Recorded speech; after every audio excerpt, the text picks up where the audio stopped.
Hello, we are Ruben, Kimi, Sofia, and Maria, and we are going to talk about the new evolutionary theories. The neo-Darwinism is the modern version of Charles Darwin's theory of evolution by natural selection, incorporates the laws of Mendelian genetics and emphasizes the role of natural selection as the main force of evolutionary changes. In addition, biological diversity is due to the mutations and genetic recombination produced during meiosis. This creates new gene combinations in the organism descendants. Natural selection acts on genetic variability. Each individual in a population carries different alleles, which are responsible for their phenotype. Evolution happens gradually as a result of the small changes in the frequency of the distinct allele within the population. Neo-Darwinism was the main theory until 1970. It was based in the successive changes within a population that led to evolution but was replaced by the neutral theory of Moto Kimura. The neutral theory says that most of the theory's genetic variation is the result of mutations and genetic drift, not selection.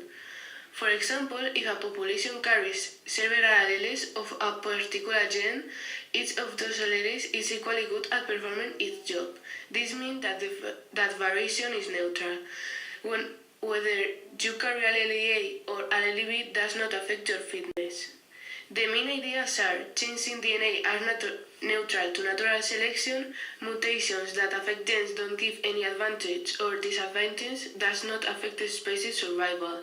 Variations are based in change and not natural selection.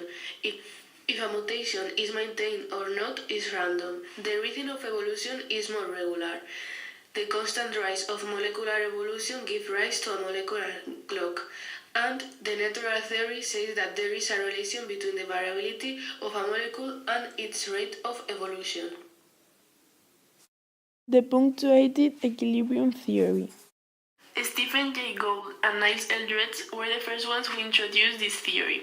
They wrote 2 books which talked about these new ideas. These had their basis on paleontological studies which come from studying the fossil records. These records showed that in most species there was no change during a long period of time and suddenly they changed. Talking in technical words, the evolution of a species happens irregularly through leaps, so there's a long period of stasis and then the evolution happens punctuated. As a consequence, gaps show a lack of intermediate species.